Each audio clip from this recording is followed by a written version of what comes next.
po Tirana në 36 javë ketë 6 fitore, po I fito me U15 në 6 fitore, më. Është më kapë. Jo me këtë ekip, më. Jo, akademinë ato e kanë ndërtuar në mënyrë perfekte. Jo, më po s'kanë më as akademi, më se po t'kenë akademi, Akademia gjithmonë ka qenë fitanishte për futbollin shqiptar. Një sekundë, o profe, tani akademia deri më sot ka dalë vetëm një që ka hikë.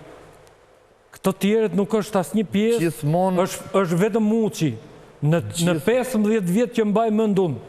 Kurse pjesa tjetër, Ismail Geci dhe I tjetër nuk ka më, janë të fundo, dhe akademia ka I gjë, qofse ky nuk I shërben këta U15, U17, U19, që të vim për ekipi parë, unë më mirë do kisha marrë një U13 dhe të bia dinjësisht nga kategoria se sa këto lojtarë. Unë uroj që Dinamo të bëj një nder të jashtëzakonshëm me këtyre dhe të fusi ata djem U19, si ka fut me ekipet e tjera, se këta, jo Dinamo nuk rrafin dot, këta nuk rrafin dot, edhe për avokatin. Këta nuk rrafin dot rrezik edhe atë U19 që do fut në ju.